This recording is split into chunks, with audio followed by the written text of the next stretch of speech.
ये इतना ज़बरदस्त स्ट्रेचिंग का है ना, बड़ा आनंद आता है इसके अंदर मेरे भाई। लेकिन जो वो मेहनत है ना, जो 1 घंटे की, 1.25 घंटे, 1.5 घंटे की मेहनत, वो बहुत ज़रूरी है। फिर ये स्ट्रेचिंग तो उसी के ऊपर होता है जब अपना शरीर को अपना त्रास दे ना, वो मेन याद रखो। वो 1 घंटे की तपस्या को, मेन भार की वो तपस्या को याद रखो। आज मैंने वो हार्डनेस में नहीं दिया इसको। कल वो कोई प्रोग्राम था तो वहाँ के चले गए थे, तो अभी इसको डायरेक्ट स्ट्रेचिंग में डाल देना और बॉडी को त्रास देना। लेकिन वहाँ का जो मूवमेंट है, वो मूवमेंट अपने को जब इस त्रासोगे ना, इन बाजुओं को, कंधों को, ये पेट को, चेस्ट को, पीठ को, फिर इसके अंदर आनंद आता है। डायरेक्ट कोई ना लग जाए। जैसे अब मैं डायरेक्ट इसमें लग गया हूँ तो अब ये पसीना पसीना हो गया। धीरे धीरे धीरे धीरे धीरे धीरे अब इसको थोड़ा सा हार्डनेस में ले जाएंगे। स्लो में स्टार्ट करो और फिर ये तो 2 घंटा बना दो, 1.5 घंटा, 2 घंटा तक करते रहो इस शरीर के साथ में, खेलते रहो इस शरीर से। तो इसको आराम से, जिस दिन हार्ड में नहीं ले गए तो उस दिन फिर इसको नॉर्मल में, ये नॉर्मल होता है। ये बहुत भारी दिखता है लेकिन ये नसें, हाँ, कोई भी नस अगर अपन दबाते हैं ना, किसी भी पोजीशन में बैठते हैं, तो ये सहन नहीं करता है। सहन जब करता है जब तपस्या के अंदर अपन इसको त्रास देते हैं, तपस्या करके ये आटने डाल देते हैं, इसको मजबूताई, दमखम इसके अंदर भर देते हैं, इम्यूनिटी से बस गश्तपना, पुष्टपना। अब वो एक वो नहीं है इसके सांसों का, नहीं तो क्या करें, एक सांस के अंदर एक होता है ये।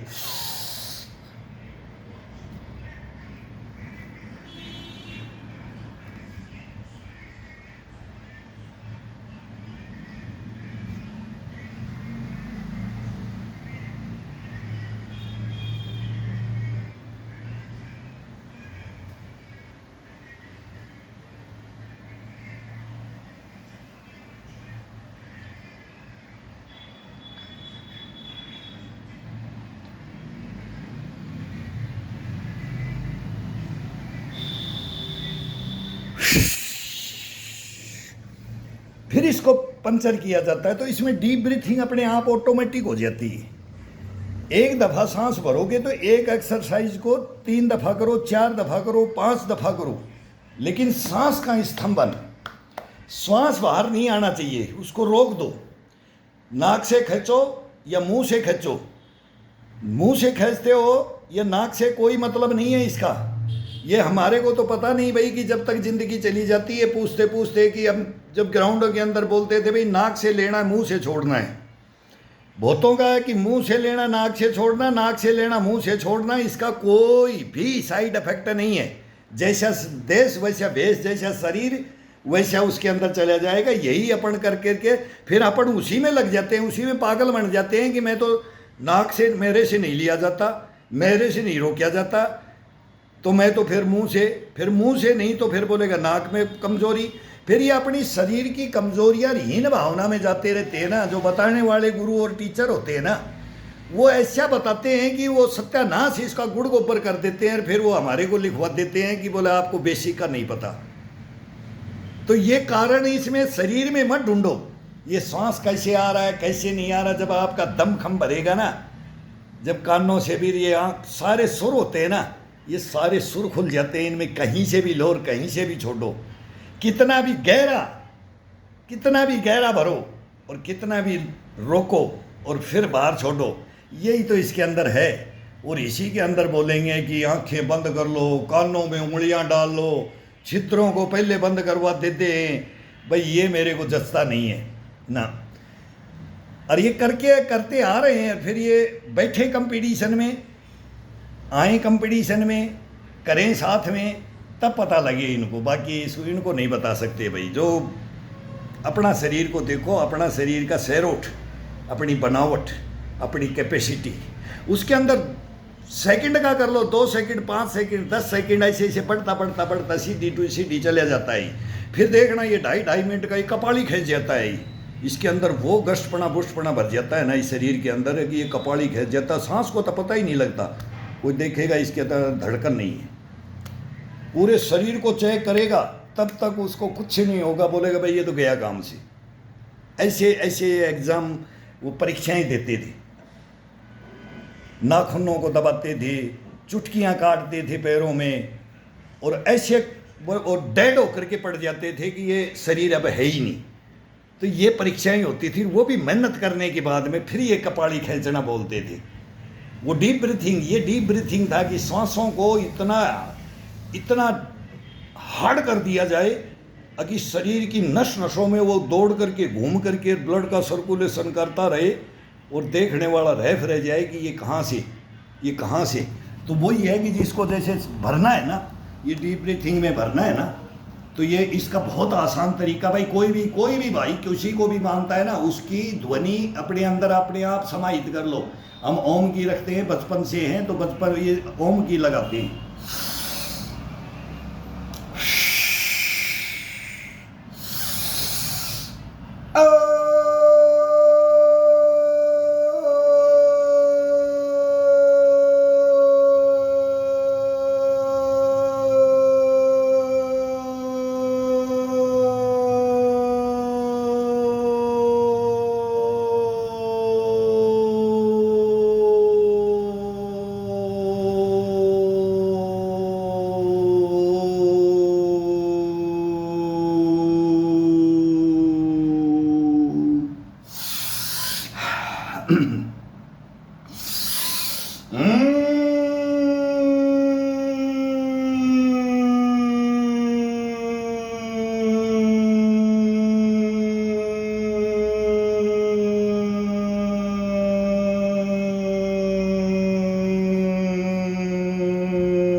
मतलब किसका नाम से भर सकते हो,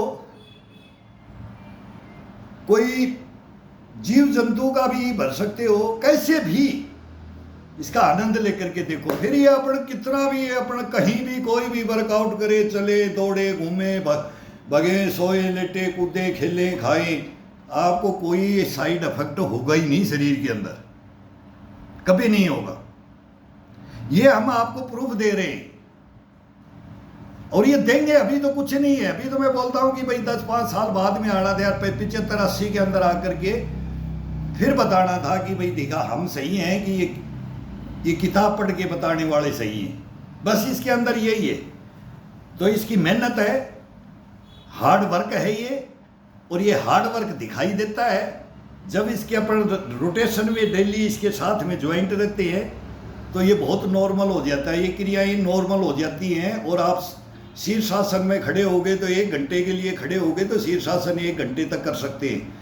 अभी 63 के अंदर मैं 1 घंटे का शीर्षासन कर सकता हूं। तो शीर्षासन चक्कर बच्चे पढ़े में भी चक्कर आ जाते थे, लेकिन अब भी आते हैं।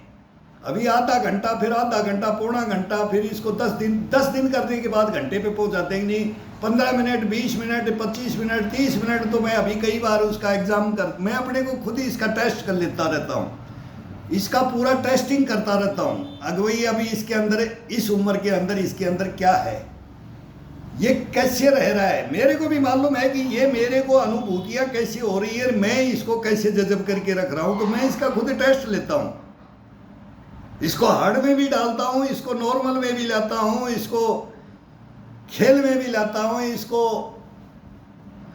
कूदने फाड़ने में भी लाता हूँ, इसको रगड़ने के अंदर इसका ट्रीटमेंट अच्छा से दबा करके करना वो भी लाता हूँ।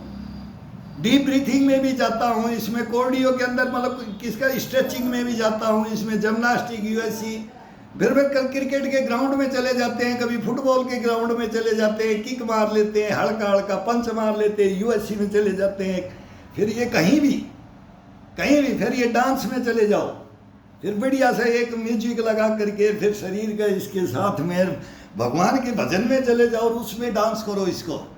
ये मतलब हर क्वालिटियों को इसको जज़ब करना पड़ता है इसका। ये ही एक योग कार्य वर्जिश है, ये मांसपेशियाँ शरीर की जागृत करना है।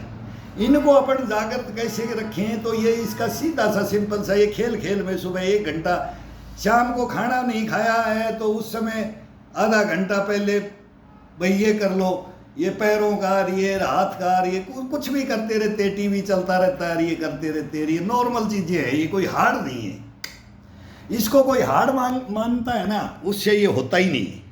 वो अपने शरीर को फिर, अब देख रहे हो जापान के अंदर कौन सी बीमारी आ रही है, ये कोरोना का भी बाप बोल रहे हैं। वो मांस भक्षी है, बोलता है मांस को खाता है अंदर से। ये ऐसा कीटाणु है कि बोले 1000 एडमिट हुए थे, 77 मर गए, तो मरने के भी 1000 पे 77 मर रहे थे। इसका परसेंटेज गणित भाई निकालो। फिर ये यूरोप में फैल रहा है, फिर हिंदुस्तान में प्रवेश कर जाए, हाय तौबा मच जाती है कोई रोगों का। ये जो फिर वो एडमिट 100 हुए, 1000 हुए, और जापान के अंदर तो सबसे ज़्यादा मतलब लॉन्ग लाइफ और स्वस्थ जीवन जीते हैं, लेकिन वहाँ ये अटैक कर रहा है, ये हिंदुस्तान में प्रवेश कर जाए कि ये कोरोना का भी उस्ताद बोल रहे हैं, तो हमारा क्या हाल होगा। लेकिन जो इम्यूनिटी और गश्तपना और बुष्टपना जो शरीर के अंदर है ना, वही मैं बोलता हूँ कि रोग वो देखते ही शरीर से लड़ नहीं पाएगा। नहीं, इसको खाएगा, ये खा जाएगा उसको, रोग को, बीमारी को तो ये बॉडी खा जाता है। इसके सेल इतने मजबूत कर दिए जाते हैं, इसकी नस और नाड़ियों को इतना त्रास दिया जाता है कि कोई भी रोग इसकी तरफ फटक नहीं सकता। ये तो इसका ये प्रूफ हमारे को वो देख के गए, हमारे गुरु देख के गए, और वो 100 से ऊपर गए, करते करते गए, फिर हम उनके पीछे आ रहे, और हम अपने बच्चों को लेकर के हम आना चाहते हैं कि इसके अंदर गहराई क्या है। ये गहराइयाँ शॉर्टकट मत अपनाओ, गहराइयाँ अपने अंदर, गहराइयों को शॉर्टकट का शरीर तो फिर 50 के बाद में ही कंडम हो जाता है, वो शॉर्ट का ना वो कंडम हो जाता है। लेकिन इन गहराइयों का ना ये असीम मरते दम तक इसको सीखने की भी, ये बोलोगे मैंने ज़िंदगी में किया ही नहीं, मैं तो और ये देख करके ये करूँ, और जो कर के शरीर को शॉर्टकट अपना करके जो शरीर को खत्म और तोड़ देता है, इसको रगड़ करके इसका मतलब गोबर कर देता है, फिर वो देख करके यही सोच करके यही कहता है कि मैंने गलतियाँ की थी, मैं ऐसा नहीं करता तो मैं आज भी ऐसा ही रहता। ये इसके अंदर हमारे, तो मैं तो बोलता हूँ हमारे परिवार सब गेम के हैं, सब सेना में भी हैं, सेना से भी नहीं है तो कोई सिविल में भी है, लेकिन वो सब गेम के हैं। वो अंगूठा टेक होते थे, वो पहलवान, उनको ABCD नहीं मालूम रहता था, उनको ज्ञान इतना कूट शरीर के बारे में, वो MBBS MS MD ये सारे वो डॉक्टर थे, बोले इसके डॉक्टर हैं, इसको कोई पहचान लो। तो इसको अपन पहचानेंगे, अपनी आत्मा परमात्मा ये अंदर बैठा, वो सब बता देता है। जब अपन करते हैं, जब ये पसीना छूटता है, जब मेहनत और ये खून उबाल कर लेता है ना, उबालते हैं इसको ब्लड को, तब मैं बोलता हूँ एक अगर उंगली अब ऐसे मारे तो रेड कर देता है बॉडी को। तो ये इतनी उम्र में हम बूढ़े हो गए, तो इसको हम ये पचोक करके देखते हैं ना, तब ये बोलते हैं यार वो सही, देख क्या क्या बता के गए थे वो, आज वो रहा ही नहीं। आज तो वो बाल्टियाँ बिक्री होती है, बोला ये एक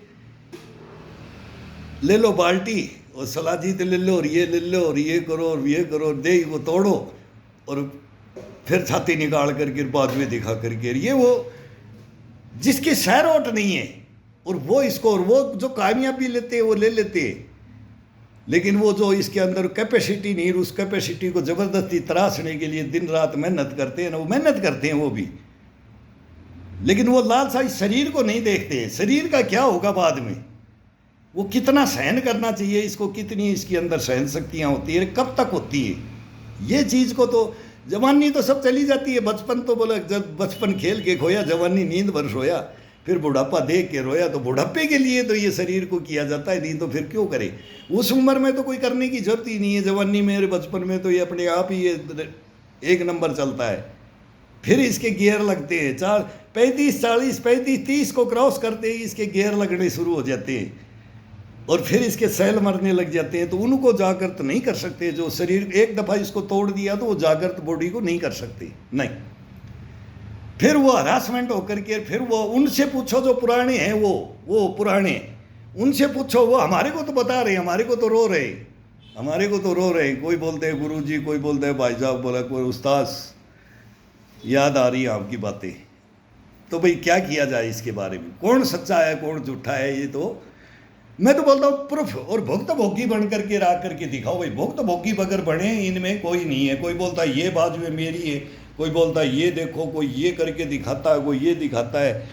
तो ये हमारे को इतना वो होता है कि भाई ये क्या दिखाना चाहते हैं, क्या करना, क्या साबित करना चाहते हैं। एक ने मेरे को बोलता है कि अंकल आप क्या साबित करना चाहते हो। एक बच्चे ने लिखा है मेरे को, अंकल आप क्या साबित करना चाहते हो। और दूसरा शब्द मैं बोलूँगा नहीं बेटा, मैं साबित वो करना चाहता हूँ जो हमारे धर्म ग्रंथों में हमारा शुद्ध जीवन, सादा जीवन, उच्च विचार, और उसके ऊपर ऐसा जिया जाता है। नहीं तो इसको खा खा करके गोबर कर देते हैं, पता नहीं कितना खा जाते हैं। हमारे को तो बोलते हैं ना, वो लक में नहीं था, एक तो मिला नहीं, एक मिला नहीं तो छीन लिया, हमने दे दिया। हमने नहीं खाया, हमने दे दिया, दान कर दिया। इस देश को दान किया हमने, और किसी को नहीं, इस देश को दान कर दिया हमने।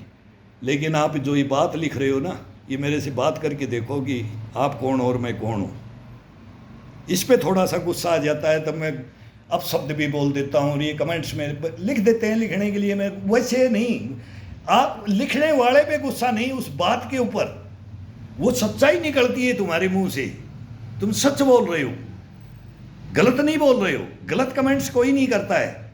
जिसके अंदर बैठा हुआ है ईश्वर, वो उसको पहचाना ही नहीं, वो उसको पहचाना नहीं, वो बेवकूफ़ वो हैं, बहुत हैं, बहुत हैं। मेरे को भी फिर दूसरे ने भी लिखा है कि आप अपनी ज़बान गंदी मत करो, इनकी तो है ही, ये तो गलियों के, वो पता नहीं क्या क्या लिखा है मेरे को। सर हाथी भौंकता रहता है, बोलता है ना, कुतिया भौंकती रहती है, हाथी चलता रहता है। तो मस्त जीवन जीते रहो, बाकी किसी की सुनना नहीं।